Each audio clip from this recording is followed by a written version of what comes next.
I'm very happy to welcome Claus Biegert.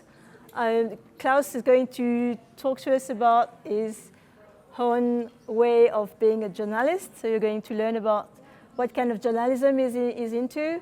He's going to talk to us about the James Bay project, how it all evolved. And we're going to talk as well about action and action anthropology and action journalism. But just before this, let me just say 2 words about Claus.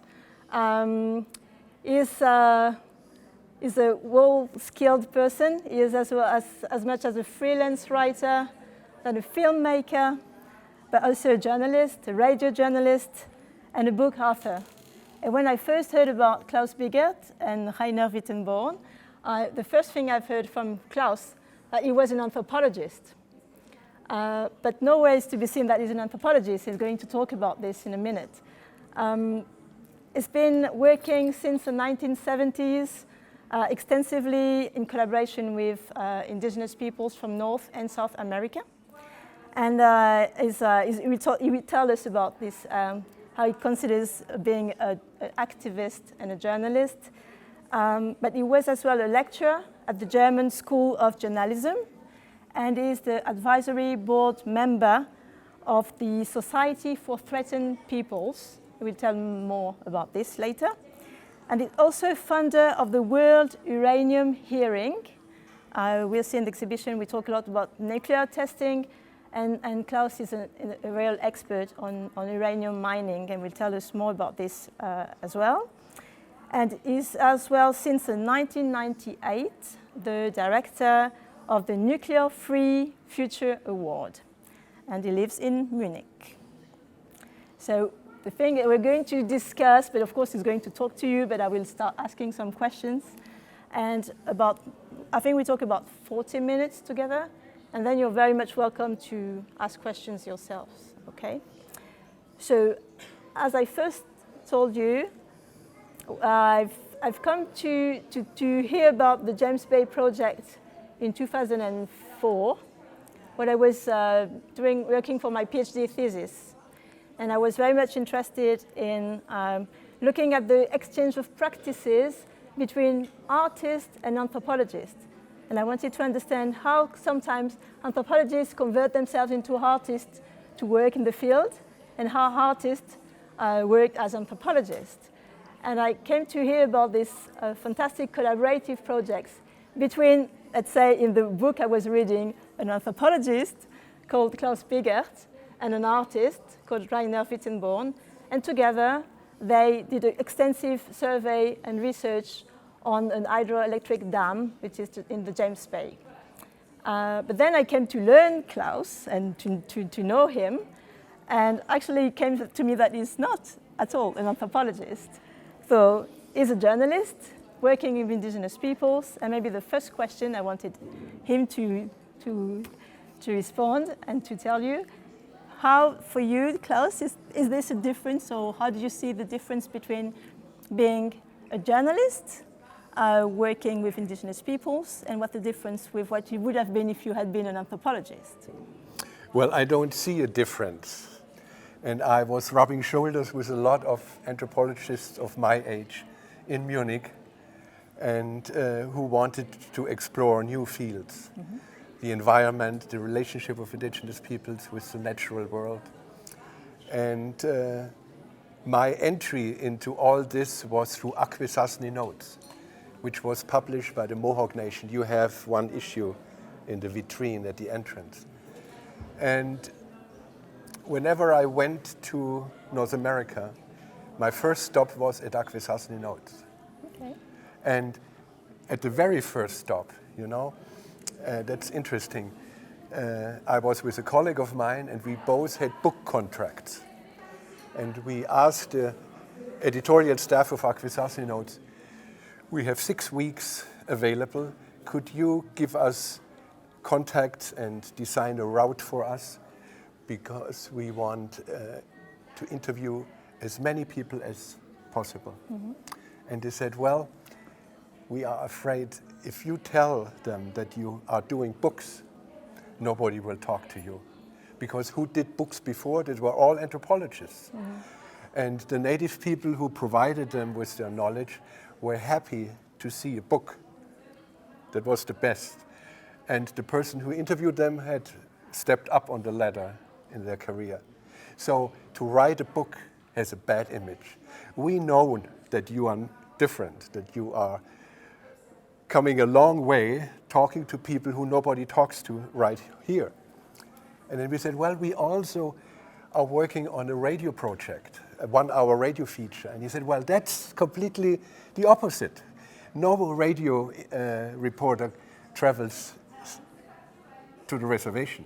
People have to resist, they have to orchestrate in their resistance, they have to create images for television. And you come a long way, you don't speak English so good.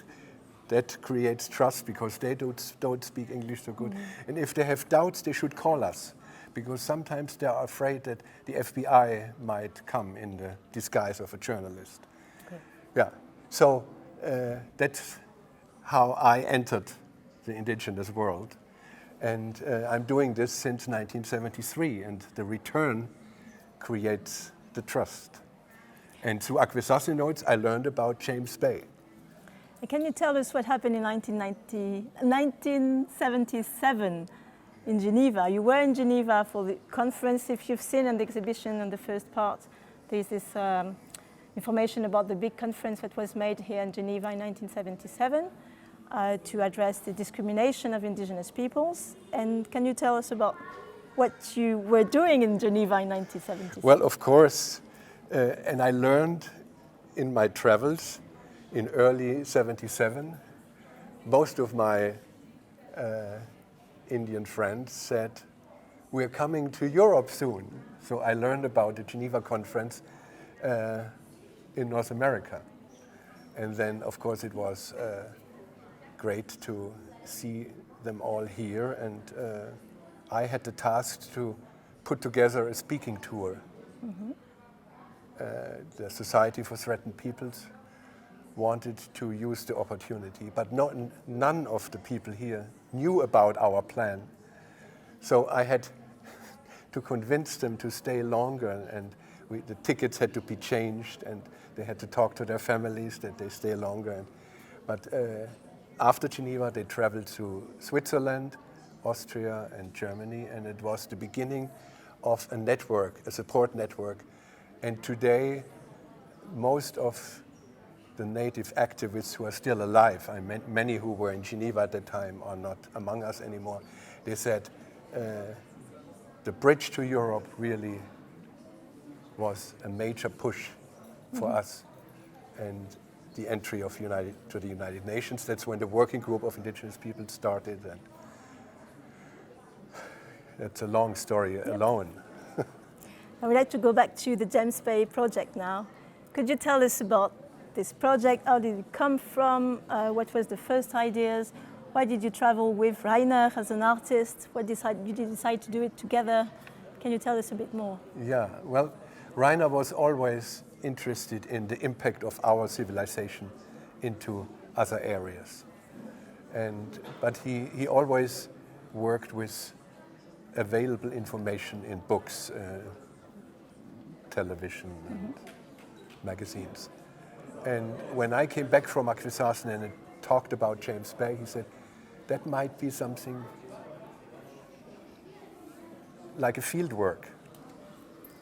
And with the help of an anthropological museum in Bremen, the Übersee Museum, and the Goethe Institute, we were able to finance our trip. And the Goethe Institute in Montreal opened the door for us at the Energy Corporation. I mean, this was at the time the largest energy project in the world. I mean, 20 times the size of Lake Constance were flooded. And when the Cree, one Cree who went to university learned about it by accident in Montreal. And then he went home, he said, that's what I've just read in the papers. And the elders didn't believe him. They said, only beavers are allowed to build dams. And he said, well, the white man can do things, we cannot imagine, so we better get active. And then this is how the James Bay Agreement was then created, one of a modern day treaty. And through Akwasi Notes, I got connections to the indigenous world at James Bay, and through the Goethe Institute, we were connected with the Energy Corporation, Hydro-Quebec. And it was very interesting because we had to go back and forth all the time. The hydro company provided us with a car and a driver to go up, and up there we disappeared into the Indian villages. And then it was, for example, both sides did not communicate, you know. We talked to a botanist on the white side. Are you communicating with the Indians about these plants? No. Why should they? Yeah, because you both talked to the company and lead interviews with the company, and then you talked as well, of course, to the Cree and to the Inuit. Yeah. So you were like the kind of making bridges, or not really? Or being able to go from one to the next? But well, there were some I mean, those people who were on the energy side, who were open to us, there were already a bridge. Okay. Yeah, and they had hired an anthropologist because I guess they didn't have the knowledge, and they were kind of afraid talking to the Cree, so they needed somebody. And this guy, Rick, who is now a very close friend, he got later, when he quit with the Energy Corporation, the Cree hired him. Okay. Because he had gained their trust. But the bridge is really, up to this day, is a big issue between the two cultures. Because a real bridge means that you respect the indigenous point of view and leave the land untouched. And can you explain how the James Bay notebook in particular was organized? Because you've got three kind of big chapters: the people, the nature, and the complex. Can you just explain a bit? Well, here you see three examples of the James Bay notebook, which is more than 50 pages. And the notebook gave Rainer an opportunity to express himself as an artist, while here we have a worker who says, we're here for the job, you can't make this money down south, and the Cree hunter says, we always have been here, we live off the land. So those two images were important for the audience in Canada, because the tour was first going through Canada. And the James Bay notebook we had on display after the exhibition was finished. We went to one of the Cree villages, which had to be, one old village had to be relocated because of the flooding. And the new village, Chisasibi, had a big school with an auditorium, and there we displayed this all the pages. And Rainer said he never had an audience like this, because they studied everything, you know, and asked him, why did you do this and this? And it was a dialogue which still to this day, Rainer says that this evening was a highlight of his career as an artist. And then you did this, and then you came back 10 years later. Can you explain how you decided to come back?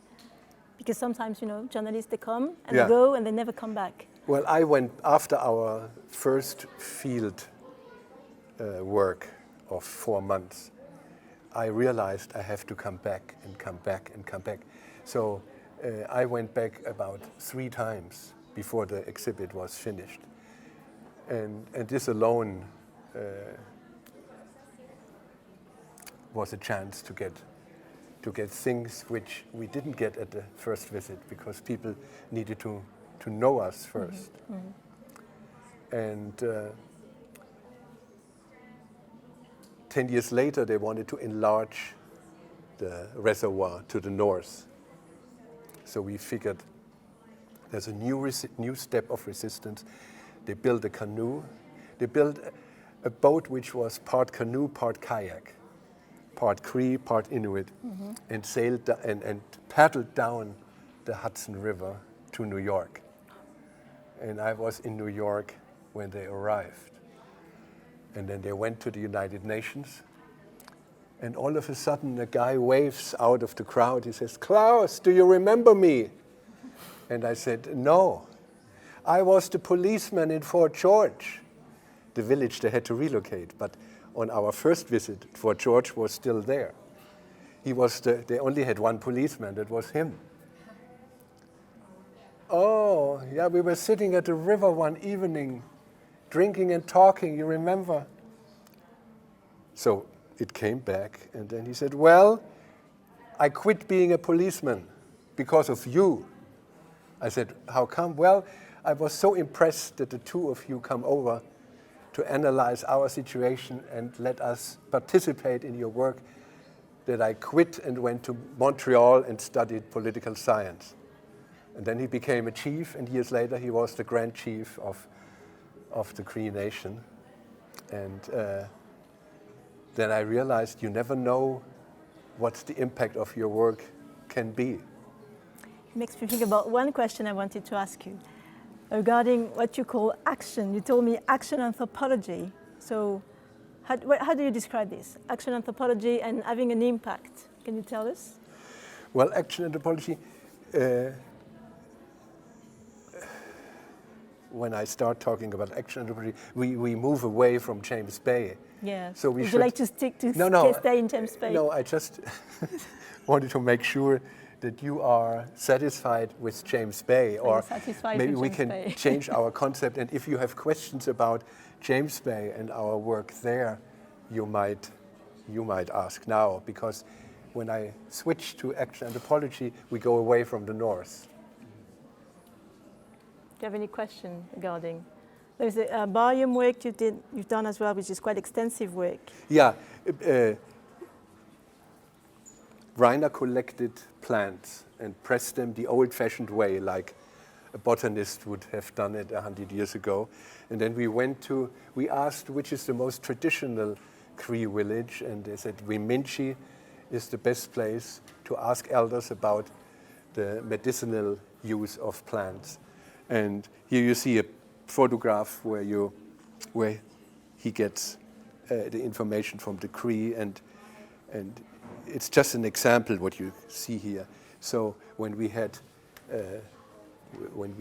the exhibition in Montreal at the Museum of Fine Arts, half of a room like this was covered with plants, and on the earphones you could hear a story about, I forgot which story. One hunter told us a story about about lichens, but I forgot. It's a long time ago. Yeah.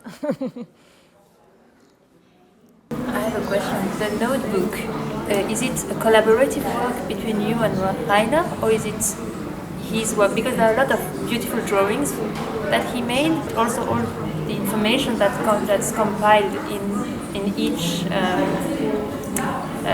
page. How did you work together to?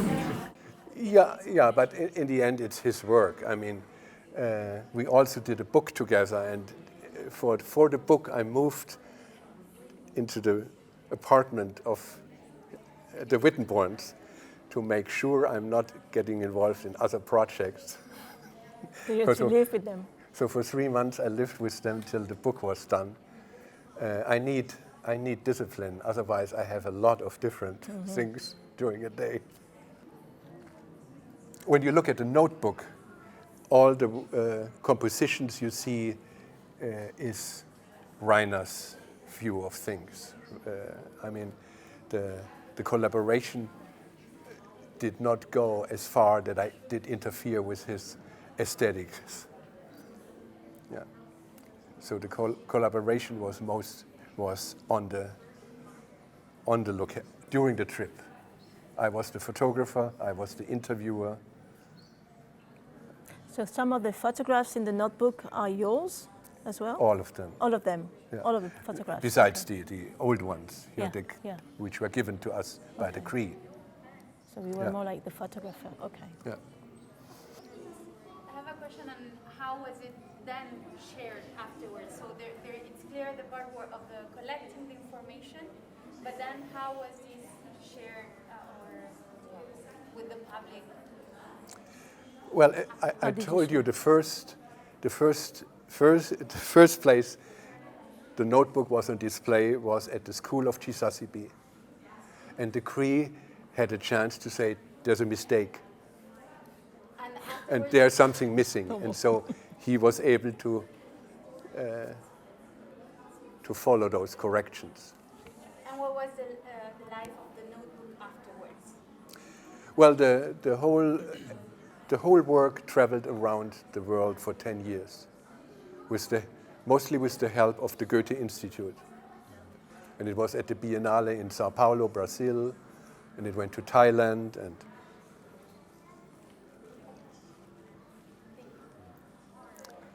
And then the second exhibition, 10 years later, was called Amazon of the North. That's what the Cree who paddled down the Hudson River said.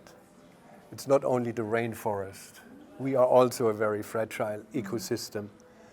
And we as people are part of this. And they made this comparison to the Amazon and said, this is the Amazon of the North. And so we used it as the title. The second exhibit is entitled Amazon of the North, James Bay Revisited. And for example, the enlargement of the reservoir would have destroyed the habitat of a freshwater seal. There are only two kinds of freshwater seals in the world. One is in Siberia at Lake Baikal, and the other one is in northern Quebec. And that stopped it. And Rainer made an installation with kind of X-rayed seals. And he entitled it Sleeping Bodies on Melting Ice. Because when we watched the seals, the ice was melting. And he never thought, and then later as the exhibit traveled, all the curators said, what a great title, because it has to do with melting, with all of us, you know, sleepy bodies on melting ice. And again, the Goethe Institute was featuring it, and both exhibits are in crates in Munich, and we hope that they will finally find its way back to the Cree. Sounds easier than it is done, because since the 70s, a new generation is in charge, and we'll see. So I'm very much into, as you know, action anthropology. Yeah, well, when I started to make my trip to North America a pattern, I realized I have to go back and forth to be of help, of assistance, because the main media, as we all know, need catastrophes. You know, I heard, for example, the remark, Chernobyl was sexy. It's meaning it's a story. And I really made this commitment to myself. This kind of journalism is not for me. And when Chernobyl happened, I remembered when I was in Geneva in 1977, there was a young high school graduate. Her name was Venona Laduc, And she said to me, if you continue to write about us, you should focus on uranium. So this is my answer when you ask me, how come you as a journalist so much in your work deals with uranium? It's because I was asked by Winona LaDuke in 1977. And when Chernobyl happened, I thought, nobody talks about the many people who die because of uranium mining. The uranium is taken out and the decay materials of uranium remain. And they have a longer half-life than uranium itself. And people don't get warned. And even if they get warned, they cannot move somewhere else. They still drink the water and eat the vegetables. And so I felt like if I remain a journalist just looking at things, it will not satisfy me. I have to interfere. And so I kind of put down my work as a journalist and formed an organization called the World Uranium Hearing, and we worked for 5 years. The group was enlarging and enlarging and enlarging. And then we had a week like the one in Geneva in 1977, in 1992 in Salzburg. We had people from all continents talking for 1 week how the nuclear age has affected their culture, their land, their lives. And a declaration was issued, which 2 years later was then presented to the United Nations. And the impact can still be felt today. Just now I'm asked, as we talked, I'm going to the studio on Thursday to extract certain testimonies by witnesses. We called them witnesses, all the people, because we felt victims they never chose to be victims, but they are witnesses of our destructive way of life. I don't know if you know this, but we talk about this with Klaus. One of the video you can see in the exhibition is made by Chili. It's called Chili Yazi. It's a Navajo.